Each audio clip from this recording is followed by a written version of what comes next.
Bonjour à tous, bienvenue sur Échecs et Maths pour une nouvelle review d'un jeu de plateau.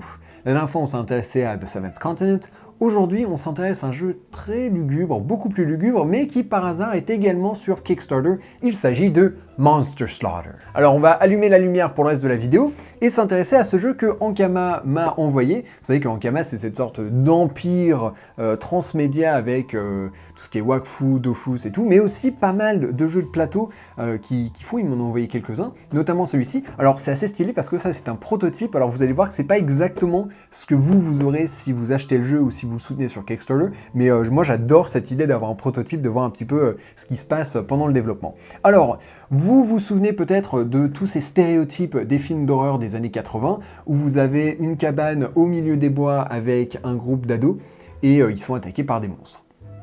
Là c'est exactement le même principe, avec tous les stéréotypes qui vont avec, sauf que les monstres, c'est vous. Alors, c'est ça qui est assez intéressant, c'est qu'on joue de l'autre côté. Nous, on est en train d'attaquer les jeunes au lieu d'essayer de leur survivre. Alors, l'autre particularité, c'est que comme vous pouvez le voir, le plateau, enfin la boîte devient le plateau. Alors ça, c'est vachement intéressant. Alors, tout n'est pas finalisé dans cette version, étant donné que, comme je vous l'ai dit, c'est un prototype. Notamment, voilà mes règles. C'est un PDF, que j'ai imprimé. Et ce que j'adore, c'est qu'il y a certaines choses qui se contredisent, ou alors il y a un truc qui dit selon les stretch goals de Kickstarter. Et moi, je trouve ça très très cool de voir ça. De toute façon, vous aurez un vrai bulletin de règles si vous l'achetez.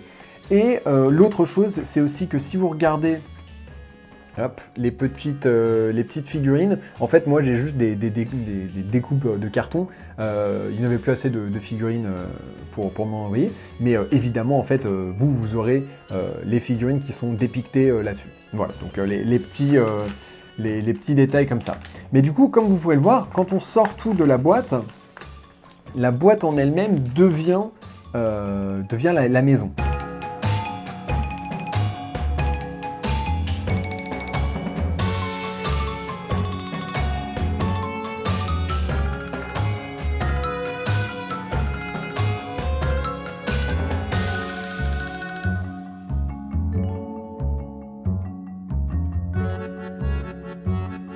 Voilà, alors votre plateau est installé, ça prend quelques minutes à plusieurs, ça va, là il reste quelques petites choses à faire que je vais faire avec vous, mais ça va, c'est pas trop compliqué, sachant que le plateau en lui-même est déjà construit, et je me rends compte que je vous ai toujours pas dit comment est-ce qu'on gagne, quel est le but du jeu, outre le fait de juste tuer les ados.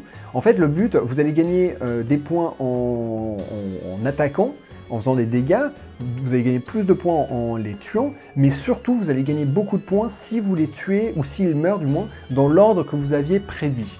Et c'est là où en fait vous allez vouloir agir contre les autres. C'est-à-dire que, imaginons, voilà, donc au début vous allez avoir des jetons que vous allez mettre dans l'ordre. Donc moi je pense que par exemple la bimbo va mourir en premier, l'intello va mourir en dernier, c'est souvent ça en vrai. On va mettre le junkie en deuxième, le black et l'espèce d'athlétique. Donc moi ce qui va se passer, voilà, ça c'est mon ordre. Je vais maintenant les retourner. Hop, mais les garder en tête, c'est-à-dire que si je peux, si je trouve la bimbo par exemple, c'est ma numéro 1, direct, faut la tuer, comme ça, boum, j'aurai un bonus pour ça, j'aurai un cerveau en fait. Le cerveau, il sera compté à la fin, il lui représente 3 points. Si jamais, au contraire, par exemple, là j'ai mis qui? J'ai mis l'athlétique, le sportif. Si quelqu'un attaque le sportif au début, au contraire, je vais vouloir le défendre parce que sinon ça va ruiner mon ordre. Pour l'instant, le jeu se joue à 4 joueurs, sachant que sur Kickstarter, du coup, il y a des possibilités qu'il y ait plus de joueurs. Faut voir selon les stretch goals qui sont atteints.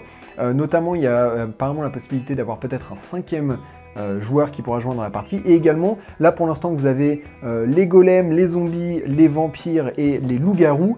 À terme il y aura 3 factions de plus, je crois. Il y a au moins genre les aliens, il y a des humains aussi. Bon, j'ai plus exactement tout en tête, enfin toujours est-il qu'il y aura pas mal de choix, et notamment chacun a son pouvoir différent. Par exemple, donc vous savez quoi, les pouvoirs je vous en parlerai quand je vous expliquerai les mécaniques de jeu. Comment est-ce qu'on finit de préparer le jeu? Là en fait vous avez pas mal de cartes objets selon les différentes races. Vous voyez que là j'ai par exemple du vert, donc ça c'est pour les golems. Si jamais il n'y a pas de golem dans cette partie, on ne va pas mettre les cartes vertes. Les sciences c'est pour les loups-garous, etc., etc. Là, du coup, je vais tout mettre, y compris d'autres cartes qui sont juste des cartes habilitées. Alors moi, là, j'ai le jeu en anglais, bien sûr, vous pourrez l'avoir en français. Hein. Donc là, casser n'importe quelle porte qui est dans la pièce dans laquelle vous êtes. Donc là, imaginons, j'ai des monstres ici, je peux casser cette porte-là, cette porte-là, cette porte-là. Voilà, donc vous avez pas mal d'habilités différentes. Hop, on va mélanger ça, et là, en fait, on arrive à la particularité du jeu. C'est que ici, de ce côté-là, vous avez des piles qui représentent chaque salle. Donc sinon on est 4 joueurs, là je vais mettre 10 cartes ici, donc 2, 4, 6, 8, 10, voilà. À côté ça va être 8 cartes, etc. etc. 2 à la dernière, et il devrait vous rester 3 cartes qu'on va jeter pour le moment. Ça c'est les cartes qui ne participeront pas à cette partie-là. Comme ça il y a toujours un petit peu de hasard, il y a quelques cartes qui n'y sont pas. Et maintenant, on mélange les 5 ados, et on va en mettre un par paquet. On ne voit évidemment pas lequel c'est, sinon on saurait direct quelle pièce attaquer pour le savoir. Comment est-ce que vous allez le savoir? Ça sera avec une des actions, ou alors en fouillant la pièce. La dernière chose à faire sera de choisir votre préféré. Donc moi je vais choisir les golems, je les trouve pas mal, ils ont un dé de plus quand ils lancent une attaque. Et on va dire, bah, pas forcément, mais moi je vais mettre mon premier en favori. Donc je pense que la bimbo, hop, voilà, j'ai envie de la croquer.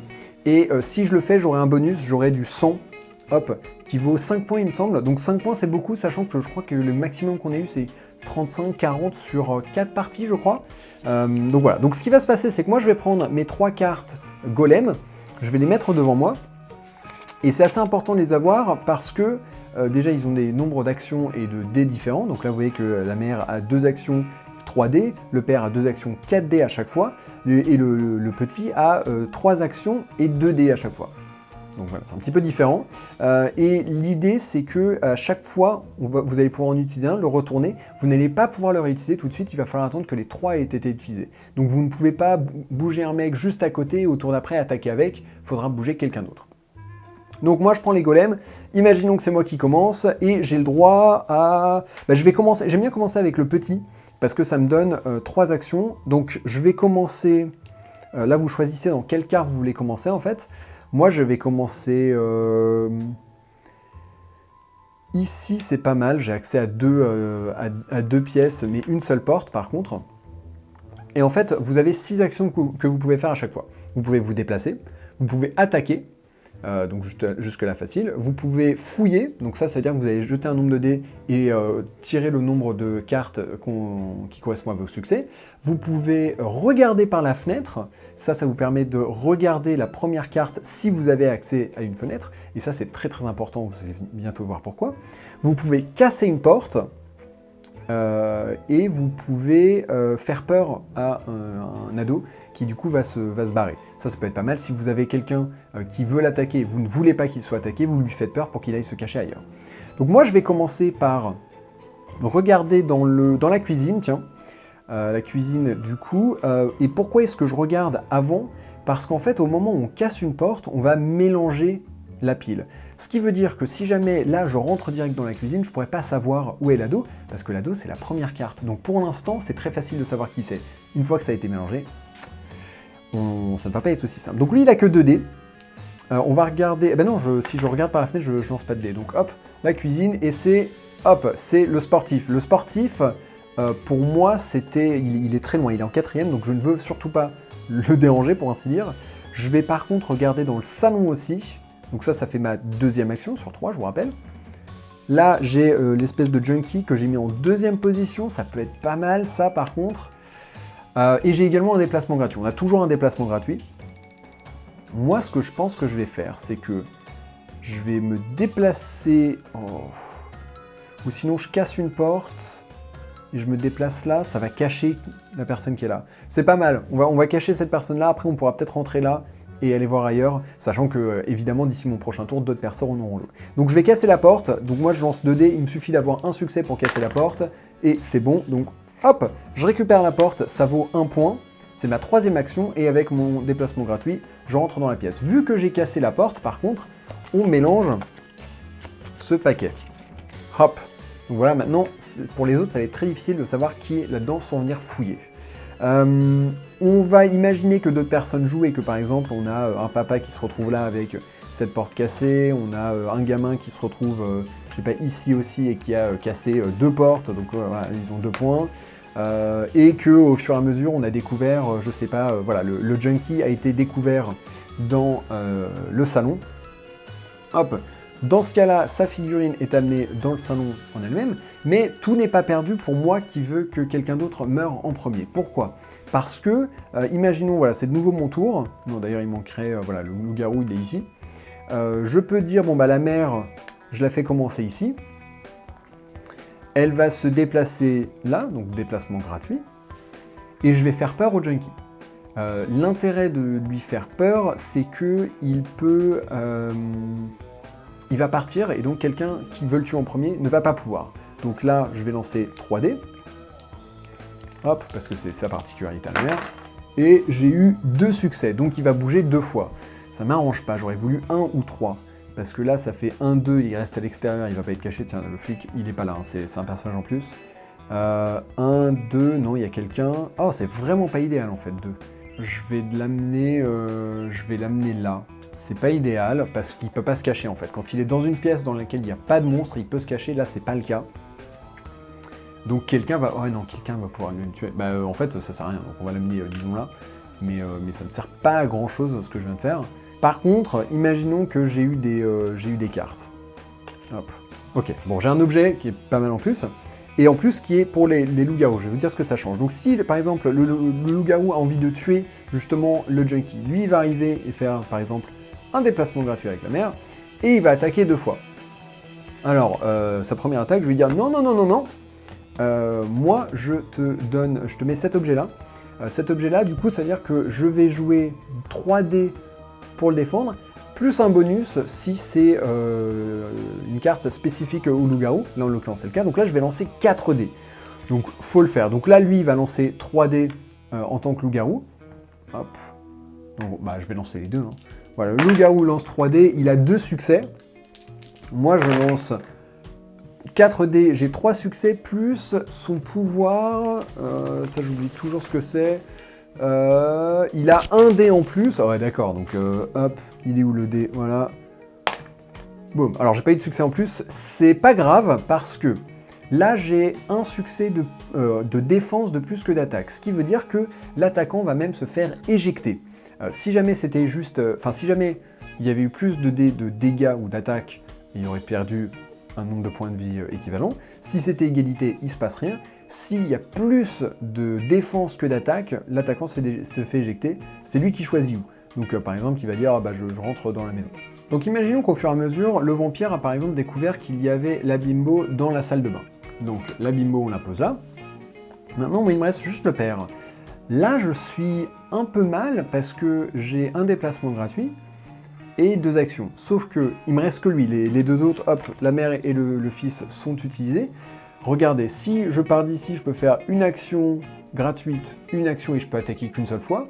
Ou alors, j'attaque la porte, ça fait une action, déplacement gratuit, j'attaque une fois. Dans les 2 cas, j'attaque une fois. Donc autant, voilà, je vais casser la porte, comme ça me rapporte un point, pourquoi pas. Maintenant, je vais attaquer la bimbo avec mes 5 dés du coup, étant donné que j'ai un bonus. Alors elle, je me souviens plus ce qu'est son pouvoir, mais il me semble qu'elle supprime un dé. Un succès contre elle, quelque chose comme ça. Donc là, j'ai fait par exemple 4, en supposant que personne ne m'a empêché de le faire.